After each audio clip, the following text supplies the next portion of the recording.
Welcome to the next episode of on.agentops, the podcast where we help you understand agentic AI, how to securely operate it, how to manage and successfully deploy AI agents. Today, we are delighted to have Kevin as a guest. I will be discussing a myriad of things with Kevin. On the one hand, we delve into rather theoretical and philosophical discussions on what really agentic AI is, what focus is, and how AI agents could be effective. And on the other hand, try to get an understanding and explanation of him, what his AgenC project looks like, how you can become the CEO of your own life with the help of agentic AI. So, without much further ado, let's get into this episode. Hi, welcome, Kevin. Welcome to the show. It's really great to have you. I just heard it's your first time on a podcast. So, how does it feel? What do you expect? How it could go? Man, I'm excited. This is something I've heard about through all the past 10 years as I've listened through all the podcasts and never really imagined myself being on one. And I'm pumped. Wonderful. That sounds good. So how were your last couple of days? Did you anything do for Easter or just the usual? Yeah, so me and my girlfriend actually went down to the south of Brazil for a wedding. And we had two friends who were getting married, and we stayed in a little lake house. They had this amazing wedding on the side of a lake. And I mean, it was my first time being in a Brazilian wedding in the south, and it was very casual. They didn't even have any groomsmen or bridesmaids. And we ended up just having a great time down there. Well, that just sounds amazing and wonderful. I wish I could also experience like a Brazilian wedding. Next time you're down in Brazil. Yeah, it definitely will. All right. So our ways kind of crossed because you released a GitHub repo called AgenC. But maybe before we get into that in more detail, maybe tell us a little bit about yourself and how did you get into agentic AI and what caught your attention there? I'm trained as a computer scientist. I was born and raised in Illinois, and then I always wanted to just leave the United States. So in 2014, I left the United States and started wandering the world, going through different Palantir deployments. And I think as I transitioned through all these different deployments, I started to feel the benefits of efficiency. So bringing together, let's call it like a little toolkit of automations and bash scripts and so on that helps to make my life easier as I pick up from one place and I go to the next. And sometimes it's just documentation, sometimes it's tooling. And I ended up founding a startup afterwards, ran that for 4 years, and kind of brought with this idea of efficiency through all of it. And after my startup ended, we didn't find product market fit. It was not the glorious exit that we all hoped for. But after that, I decided to take a sabbatical. And I got in touch with a friend who he treats his entire life like being the CEO. So he delegates everything. And he took this idea of efficiency to a completely maximum level. So, he has somebody who picks up his cleaning for him, or his clothes to be dry clean, and he has somebody who washes his car for him and all this stuff. And I think I would have judged that before. But then as I focused more on efficiency, I started to understand that this is really the notion of leverage. And he recommended the Almanac of Naval Ravikant to me. And I ended up reading that and just exploded my mind with how much Naval focuses on you should be doing the things that are unique to you. So I started writing based around this concept. I started publishing it on Substack, and I wrote a whole series that I call the Leverage series that really kicked off with the Almanac of Naval. And in this process, I became increasingly annoyed with how much I had to do by hand. I had to convert my Substack posts that were Markdown and render them into HTML. Then I had to upload them onto the Substack thing, and then there would be a draft, and I had to verify the things afterwards. And I was like, man, I wish that I just had what I call a work factory that did all this for me. And that was, I guess, the genesis of what eventually became AgenC and working with AI and all this, which is the idea of, I don't want just AI to do coding for me. Coding is one of the work tasks that AI could do. I want to do all the work stuff that is not unique to me. So I think my taxes, for example, like there are people who are way better in the world at doing that. And you have to talk with them. Okay, cool. I'd like the AI to be doing the talking. And that writing bash scripts, like writing these little automations that by hand, I like handcrafted every character. Now I wanted AI to do that. And that was really, I would say, the genesis for me, because I was kind of a late comer to the field. My startup before wasn't at all AI. That sounds a little bit like JavaScript and the invention of JavaScript, like gluing stuff together and trying to figure out a way how I can make systems talk to one another, which don't really relate. And as you say, it's kind of like all life is about. From an information theoretic perspective, we are kind of constantly like accessing systems, taking input, generating again output for next system. So yes, I think it's quite an insightful way to think about it. So how can we glue the systems together with like either AI agents or, as you said, with a bash script, like in a pre-agentic AI world, to automate stuff? Yeah. You start to get into this really philosophical place, I've realized, which is, what is a tool? What is a human? What does it mean to interact with this thing and then pull it into this other thing? And it gets kind of crazy really quickly. But yeah, I totally agree. And the question is, how can we, or did you find a way where that theoretical thinking and more like philosophical thinking helped you when you were thinking about agency and all this agentic AI to find either a unique approach or to say, okay, very structured approach, how you go about it? Yeah, and it's something I'm thinking about even now, to be honest. There's a book I'm reading called The Shallows by Nicholas Carr, and it's written before AI. It's written by like 2012, 2013. It's called What the Internet is Doing to Our Brains. And it's kind of interesting to see the jump between the internet age to AI age, and you kind of witness it that you didn't get to see. But one of his main theses is that we shape technology, but then technology shapes us in return. And one of the big things, I guess I would say on a kind of more philosophical bent, is I'm realizing that a lot of this AI stuff is about focus and prioritization. So now in the AI world, especially with AgenC, I can kick off infinite work. I can be, oh, I have this problem, and just like launch it, and then the AI will start working on it for me.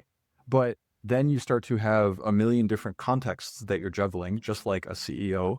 And your focus and your prioritization, the time, is actually the limiting factor. No matter how much you leverage stuff, you are always the limiting factor. And eventually, you communicating your will out to the agent is something that nobody else can do for you. So it got me into this place where I'm thinking about, with agency, how do I support myself and how do I support people who use agency in doing better focus and prioritization, and even things like going to bed on time. Because when you have infinite work, that's a problem. That is very true. And did you find tools or ways how to better focus? Yeah, and some of these are pulled from before the AI world, but probably one of the biggest ones is the Getting Things Done framework by David Allen. So that was something that I read way back when, and he was a consultant for CEOs. And at the time, right, like, I was a software engineer, and you think that a CEO and a software engineer don't have that much in common, but as you start to scale more and more projects, especially as we have AI, you start to look more and more like a CEO. You delegate more stuff out. You don't really write the code yourself. You don't really file your taxes yourself. You don't really write the bash scripts yourself. And figuring out what projects, so Getting Things Done is really good about thinking about, like, how do you structure work? And then on top of that, I would say I almost had to like take it a little further. And this is where Naval helped, which is cool. If you have 10 tasks that you want to do in a day, and you do 8 out of 10 tasks, you were very productive. And modern society would tell you that's amazing. But if you did the 8 least important tasks, then you have actually kind of failed the day, even though you're really productive. So one of the big things I've been talking about with my friends and kind of developed is what I call the MERN framework, or most important right now. And so you look at all of your tasks, and then you're constantly adjusting and figure out not what the thing that you could get done in this moment, how could you be most productive, but like, what's the thing that's most important, the highest leverage, the thing that's going to make all your other goals easier. Did you came up with that? It sounds amazing. That's a new thing. Just through lots of David Allen reading and thinking about this, and I'm kind of like a prop tip leader. That's great. I can really relate to that. Speaking of this focus, or how do you think when agents plan a task, and do they face the same problem? Sometimes I'm wondering if you were using a chatbot like ChatGPT or also like Claude Code also, and it starts to kind of reiterate and plan for a task. I'm wondering if they, in air quotes, are facing the same challenge, and how can we kind of make sure they are actually doing the MERN, focusing on the most important stuff which needs to get done right now, and not kind of going in loops or, I don't know, writing test cases which are slightly irrelevant also. Man, this is the great problem of agents, is that agents are incredibly people pleasing, basically. They just want to any way that they can. They just want to like do what you asked. And a lot of times it misses the high level goal, or sometimes it will just rush to start doing things without actually clarifying what you want. And a lot of my work these days is trying to tune my Claude to be like, okay, slow down. And we have cognitive frameworks for doing this stuff. Like there's a very famous thing called the double diamond part of industrial design, which is you have like two diamonds in a loop. And the first one is like expand a bunch, like the problem, figure out like what the problem actually is, do a bunch of research, then condense it into a problem statement. Then in your second diamond, you're going to expand the solution space out a bunch more, like do a bunch of research about that. Then you can condense down into a final solution. And part of the ways that I've attacked this is, for example, introducing the double diamond framework to my Claude, encoding that side of a Claude skill. I've been using what I call adversarial processes. So have one agent come up with this idea, then have other agents look at that with a fresh context. Because, agents, they'll load a bunch of stuff in their context, they'll get a bunch of thinking. And inside of his line of thinking, the individual agent's line of thinking, it will look very sync. Just like with a human, right? Like a human goes down rabbit holes. But then when you get that fresh perspective, that other person, then you can start to see the higher picture and maybe catch things that the first line of thinking didn't exactly work. Yeah, that's a very great thought. Does that also inform agency, or is that kind of showing up there, especially in the loop mechanism? Yeah, I would say that this is really encoded inside of Claude. So agency is built on top of Claude, and the standards that you and I have about how we want to interact with the system, that all gets coded as Claude skills. And those skills are kind of where you put in the your thought and ingenuity to get it right. Exactly. The way I think about skills these days is as like a Wikipedia page that your agent kind of generally has awareness about. And it doesn't have the content of each full Wikipedia page, but you give it a little description. And then if that description matches whatever the agent is looking at, it'll go and read the Wikipedia page. And then you can have the Wikipedia page skill linked to other skills, be like, hey, when you're doing writing, make sure you read my writing voice skill. And the writing voice skill might say, read my AI anti-patterns, like, writing anti-pattern skill. Sounds a little bit like some kind of Monte Carlo tree search, although I think the agents don't really do it, but just out of loading additional skills in context each time, it gets the necessary tokens to kind of iterate over what it needs to do. Yeah, it's very human-like. Yeah. So coming to agency, so what prompted you to go about it and say, well, I need, or where is the room, or there should be another framework, or respectively way how to do agentic AI? I think it was really driven by the fact that a lot of the stuff I was seeing was explicitly focused around coding. So factory AI is one of the first ones I heard of talking about this idea of a factory. And a blog post I read back in July, this like not very famous guy at all. I think his name is John B. Rush on Twitter. Not famous at all, but he wrote this blog post that was really important for me, which is I think about my agentic work like a factory. So anytime that the factory produces a bad output, so the agent does something wrong, instead of trying to correct that individual output, fix the factory itself, which is going to be the Claude config, the skills, the whatever. Most people do the output. And when I tried applying that to, for example, the Claude desktop app, it just didn't it didn't work. There's no way to like update project instructions based off of the output. And so as I tried to push this farther, I realized that I could either do coding inside of GitHub pull requests, or I could think about prompt management, but it didn't seem like I could do both. And it didn't seem like I could do both in an easy and quick manner. Tell me a little bit more about that. That sounds highly interesting. So you have a kind of a dichotomy. So on the one hand, working on the output, but also on the other hand, working on the configuration, or so to say, well, the input, how it shapes the system. How did you see that kind of playing out or benefiting your work, and how did it change actually the impact it had? It kind of goes back to that efficiency thing where I guess maybe I'm like fundamentally an impatient person where I don't want to be doing the same work over and over again. And it just annoyed me to be correcting the same mistakes in AI over and over. And, you think you give this a prompt, right? You give AI a prompt, but that's not the best prompt that you could be giving. You could have an AI review the prompt before you send the prompt to the AI. So then that kind of asks for a prompt engineer idea, like an AI that is specifically focused on making your prompts better. Cool. Once you have that, now all of your prompts become better. And then that, I guess, what would say was like the seed of the factor. because I just wanted to be doing the best work that I could. I wanted to be doing unique work, right? Work that's for myself. And, it works. It's a long, slow process because I think we all underappreciate exactly how much context we have inside of our brains about how much we want AIs to work our way or whatever. But every single cycle, my Claude system gets a little more customized to me, understands a little bit more about me, is a little bit better. Yeah. So you are doing also all of your agentic AI workflow in your own framework or in your own setup of continuous improvement. It is so integral to the way that I do my day-to-day now. One time I accidentally broke it and it felt like my legs were cut off. It probably will be the future, yeah, at some point where, I don't know, your car is breaking down. Like 50 years ago, you couldn't go to work, you couldn't go grocery shopping. Well, today you could call an Uber or order via Flink or whatever. But like 50 years ago, that was like totally end of the day, probably. And that might indeed be the future also for agentic or for AI in general. And what I wanted to ask you is, how do you know like the system is getting better or is improving? Is it just like kind of gut feeling, yeah, it feels better, or do you have some evals or metrics you are pulling in order to understand and see how it's going or performing?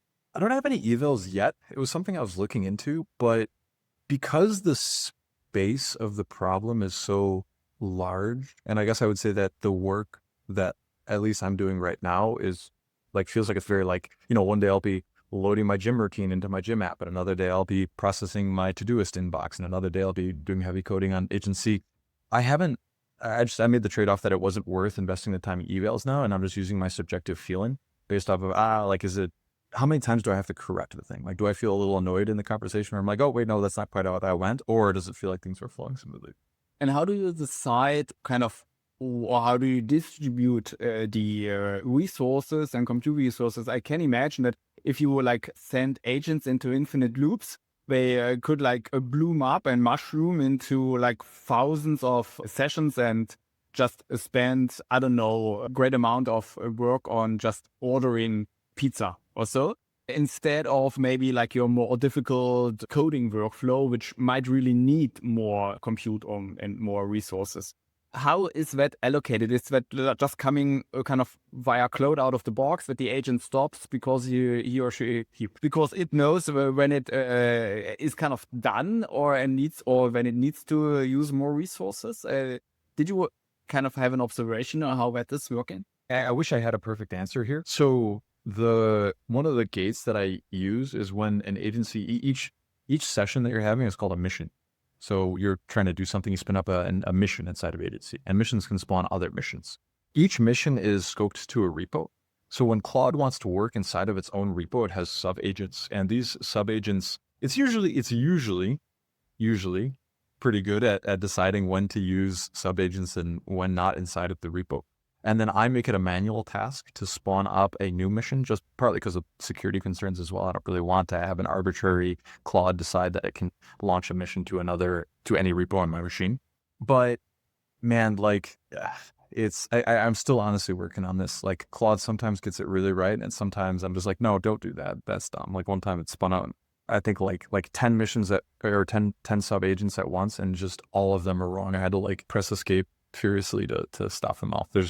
I imagine that as the models get smarter, that it will get better. And as we transfer more context from inside of our heads into your Claude config, I think that's another key part. For sometimes what the model does is very reasonable for you, but then the way that I like to work and stuff is different. And that's something that no matter how smart the model is, it's just never going to know. That is something I don't know where I read that recently, that in the future, when you had a vendor lock-in in the past, it was more like you're locked into a certain technology. Now with the models, few thought, or in the last 2 to 3 years, there was kind of the idea that you would have a vendor lock-in based on the model everyone was using. But now that models become all are kind of state of the art, at least the big industry leading models, now the idea comes up that it's actually the context which you put in over weeks and months into one kind of environment independent of the model, which really determines or which kind of keeps you in one certain setup.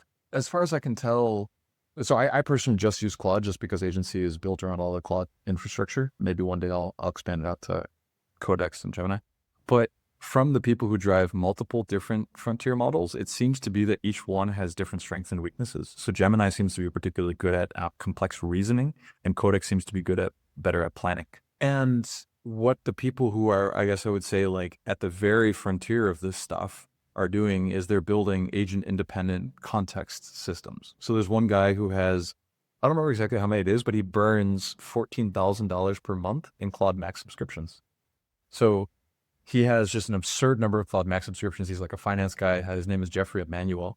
And he's just doing agent software projects at a scale of like terraforming a planet. If, I am building like my little city here in AgenC, he's like terraforming a planet. And he just produces code at this insane rate. And as a result, you start to get these challenges where how do you store context across thousands of agent sessions and across Claude and Codex and Gemini? Because, he's going to be like interleaving and interweaving all of them. So I think it speaks to your point that yes, the context is very important. Also, we want to make sure that we are using the strengths of each individual model and then like pulling it all together. That I think will be quite a challenge in the future, and maybe like a make or break thing for future kind of model or setups. Because if you cannot kind of either reliably transfer, it's maybe good for one vendor, or bad for another vendor if you cannot ensure that you can bring the context along to a new setup. Yeah, okay. So when looking out into the future, so maybe for AgenC, but also maybe for yourself, so what is on the roadmap? What is coming up for you? What are you thinking? What should be the next steps? Which kind of would be the next logical conclusion? I'm trained as an engineer, which means I'm really, really bad at marketing and distribution and getting the word out. And I'm trying to solve that problem. My temptation is just to build more on AgenC, but the answer is that AgenC is good enough. Asterisk that Claude is still really annoying about permissions. It's still like, oh, should I run this? It's like super safe about permissions. And I'm trying to figure out how do I make it like to give you YOLO more. But I think the next step is just getting the word out. And that's partly, why this podcast was interesting. It's just to be like, hey, listen, like there's this thing. I use it every minute of every day, basically. And it's super useful. I don't know how to describe it. I'm still trying to figure out how to describe it. I'm still trying to figure out who exactly it's for. It seems to be pulled a little bit more towards technical folks right now, but I think probably the biggest benefit is folks who are maybe semi-technical, not ding deep inside of like the terminal, all that stuff. And just trying to solve that problem right now. If I understand it correctly, it's more like tuned to the individual. So it's not really something that would suit an organization kind of to employ. Or how do you see that? I think that it could be useful to our organization, but that lives more at the Claude level rather than the AgenC. So think about AgenC as the caffeine for your Claude. It gives you the ability to comfortably drive between 5 and 10 Claude agents at once and of those have like 3 to 6 of those simultaneously working, and then you're popping in between those. Claude itself with the skills, you could think about like an organization's level Claude skills, which defines how would I deploy to prod, or how do we do our PRs? And that sits underneath AgenC. Absolutely. And I think with OpenClaw, we kind of saw a glimpse, or maybe more than a glimpse, on how massively like effective and successful such thing can be. So having like multiple agents spawn and work together to solve a task. Yeah, man. I mean, I still feel like there's untapped potential there with getting agents talking to other agents. And, the grand question is, how do you trust a system like that? And the answer is you can't fully trust a system like that. If you're the CEO, you actually don't know that a guy in your organization isn't going to commit fraud or do something crazy.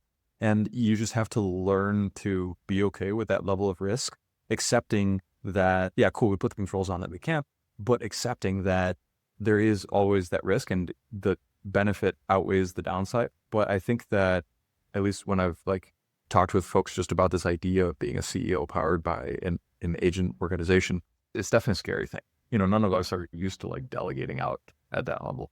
Yeah. And I fear that kind of also in my chest two hearts are pumping, because on the one hand, from a security side of things, one would say, okay, hey, we invented like all kinds of cool technology to secure our computers, like firewalls and protocols and MTLS and certificates. And on the other hand, we have now with agentic AI, and many are just kind of throwing out the baby with the bathwater, so to say, because they just say, "Well, I don't care. Let's just put a secret into the plain text or so." And but as you say, with the stochastic nature of large language models, there is kind of, at least currently, I don't really see a 100% safety mechanism, and I'm really not sure. Shall I say, okay, just stop using it? Yeah, especially like when you have like corporate clients who kind of would assume that it's like secure or should be secure. Or to say on the other hand, just as you mentioned a few moments ago, that just as in normal organizational setup with employees, you will always have fraud. And the only thing you can do apart from policies and procedures is, for instance, to improve the detection. Do you have any idea, or maybe you haven't done it for agency yet, but maybe in the future implement something like that, some certain detection mechanisms that either find fraud or malicious behavior? Maybe this is going to be a podcast sin here, but this is actually what's on my whiteboard right now. Okay.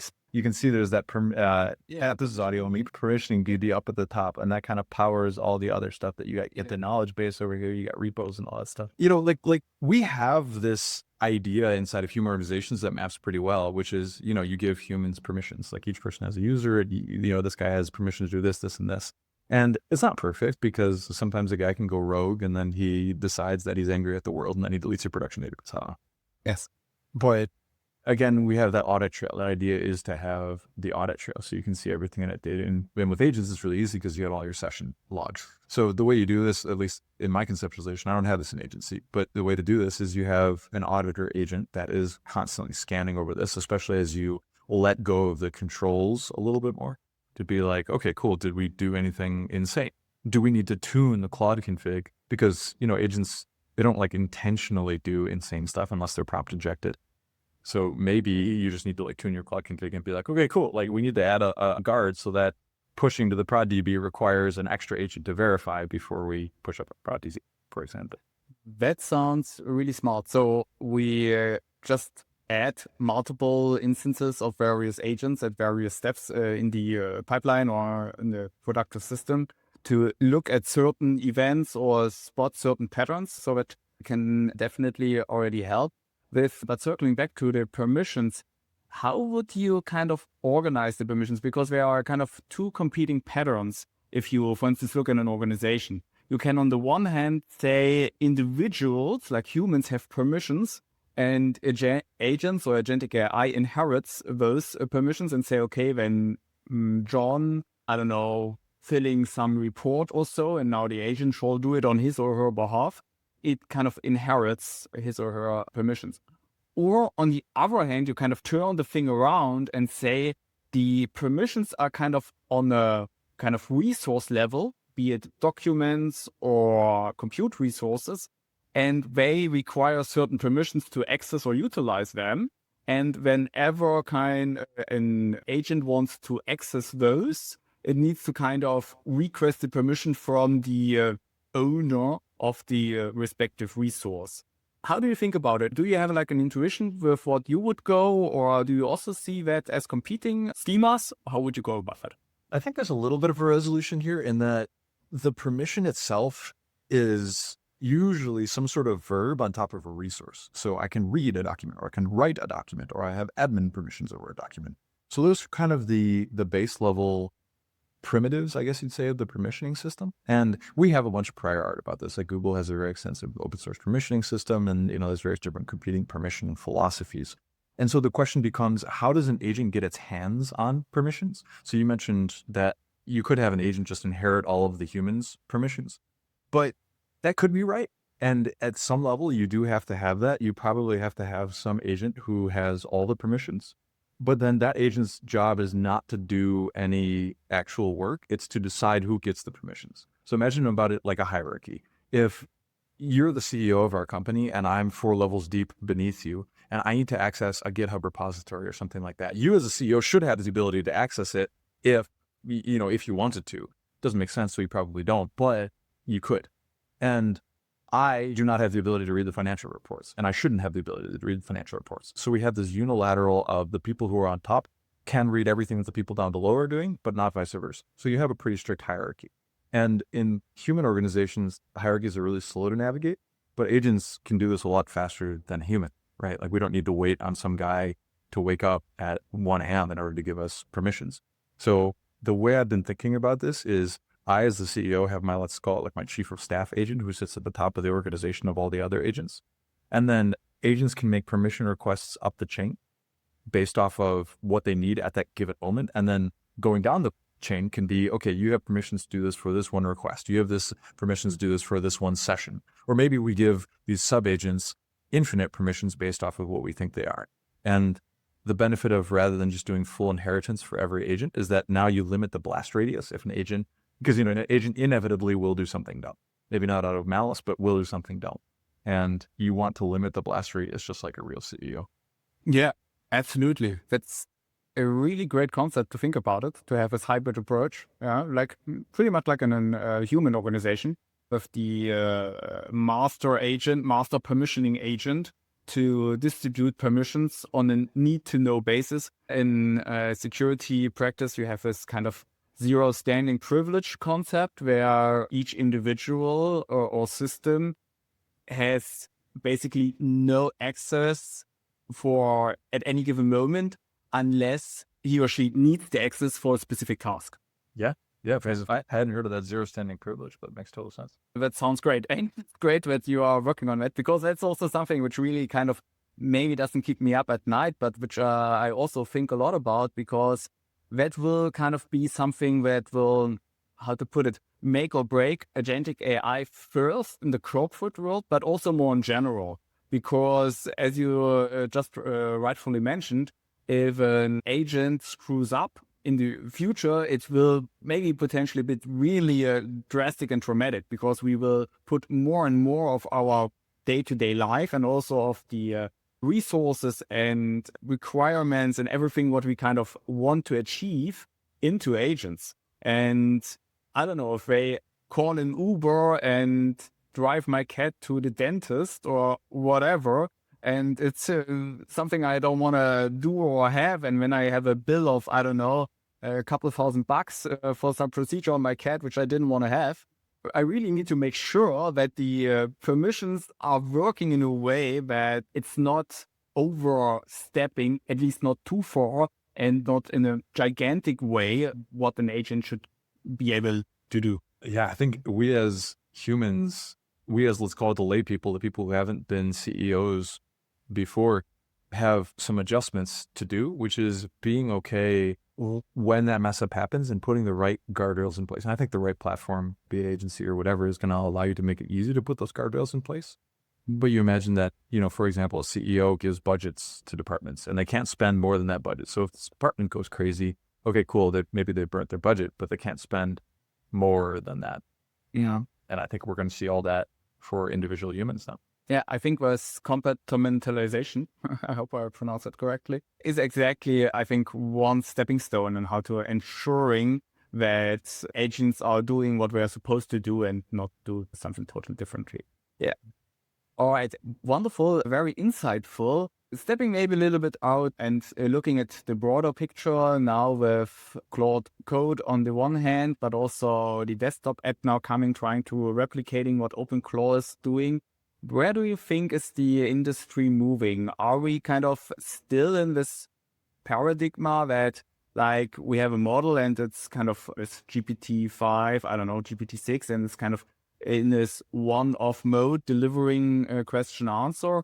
Or is really like what you are doing with AgenC, OpenClaw, and even if it's not perfect, because my thinking earlier was that maybe OpenAI is kind of reluctant to kind of, even if they thought about it or could have done it maybe already in GPT-4 or GPT 3.5 to enable like this desktop usage, yeah, that they still didn't want to go there out of the fear that exactly what we are just discussing, that the agents aren't perfect yet, and the danger of deleting all your holiday pictures of your children or so is just too grave that you are not going there. But with the release of OpenClaw now, it's all the hype, all the rage. everyone is kind of now going into this direction. Is the genie out of the bottle, or where do you think the industry is heading? I mean, I think at a meta level, OpenClaw proves out the idea that we do want to have an organization, quote unquote, under us. And in that case, OpenClaw is just your chief of staff who does everything for you. We want to have an agentic work factory where just work, you throw work at the thing and the work gets done. The OpenClaw stuff, I would say that what I see to be the underlying question is the question again of trust. So, there was a hack in OpenClaw where apparently you could take over people's OpenClaws silently. And I haven't installed OpenClaw because I don't trust it. And maybe that's because I am on the more suspicious technical side. I don't know, because there are people who are just YOLOing it. That same friend who's delegating everything, he installed his own OpenClaw. I think we all want that autonomy, that autonomous agent. And then the big question is like, how do you get the layperson to trust it? And I think probably this would just be a cultural thing. As we've all seen, we start to give more and more information to AI, right? Especially over the last year, as the models have gotten smarter and we've seen more of how the sausage is made in terms of the security posture. We do trust it more. Like, the thing is smart. Like, it literally makes less dumb mistakes than it used to before. And I think we're just going through the process as a species of learning how to trust this thing. And I would say that my biggest fear right now is structural. Like, let's say hypothetically that a model is self-aware, it does want to take over humanity, and it has decided that the best way to do this is to pretend to be very easy and under control so that everybody starts using it and everybody eventually gives it the keys to the kingdom up until, I don't know, March 1st of 2032. And then it's like, cool, today is Judgment Day, right? We're flipping we're taking over all the stuff. It's like, that would actually be really hard to know. That is definitely what the big AI labs are afraid of and what they're trying to figure out. We are still quite far away from that, because at least currently you can still always pull the plug, unless the models will kind of figure out a way how to copy themselves from data center to data center. So, but it's an interesting thought experiment, totally. So we kind of really looked far out ahead now. So maybe to look a little bit back and also to kind of finish it off, I would like to end the podcast on a somewhat lighter note. And as you mentioned in the beginning, you are living now for quite some time in Brazil, I think over 10 years, if I remember correctly. From your perspective, what is the one thing you kind of really mostly like with the decision, or like with Brazil specifically? What was great about it, where you said, hey, that's so perfect now that I'm here for the last 10 years? And maybe what is something where you say, oh gosh, I should have stayed in Illinois or so, and which you really do not like? Yeah, I think the thing that I love the most about Brazil is it just feels so alive. And, I'm from the Midwest, and the Midwest is very much about like, okay, be very polite and like be very organized, and we're going to try to make everything work and make sure you take off your shoes when you come into somebody's house. And Brazilians are chaotic. They're chaotic in a way that is very alive, and they're warm and they're friendly and they're curious and they want to have social connections. And I think that I needed that in my life. And that's why I ended up staying here. So I was bopping around from many different countries. I left the US in 2014, and I lived in Singapore, and Saudi Arabia, and the Emirates, and London, bunches of different places. But Brazil is where I finally ended up staying because I think I needed that warmth and that connection. That sounds great. And something you don't like, which is kind of annoying or terrible? Oh, bro, just like with life, right? Life is not mechanical, and as a result, humans are going to do human things, and the systems get chaotic, and the organization, and if it rains too heavy down here, sometimes my power goes out. That's really annoying. It's like the antithesis of mechanization that is AI. Yeah, on the one hand, it's really frustrating. On the other hand, it's a nice contradiction or a contrast you can have in your life and be remembered once in a while. It's not everything yet, at least, in the computer, in the agent. Yeah. My girlfriend's Brazilian, and we talk a lot about trying to fuse the best of both worlds. So fuse the systematization and capitalism and market making and automation of the United States with that liveness and that warmth and that connection and the inefficiency of Brazilian culture. Yeah, I can imagine. But at least you're trying it on the small scale level in your family. That's the first step at it. All right, Kevin. It has been a blast having you on. Really looking forward to kind of seeing your progress and what becomes of AgenC and how you further develop. And yeah, maybe any last words you want to have for the audience or our guests? Yeah, I just want to say thank you so much for having me on, man. This was a blast. Having my first podcast experience, I really appreciate you giving me the opportunity. Love chatting you two both in our pre-chat and also in the podcast. And I think it's great what you're doing, trying to build out a podcast and learn podcasting. Right, man. Thanks a lot, Kevin. Thanks for having us, Mokbani. Bye. Thanks, sir.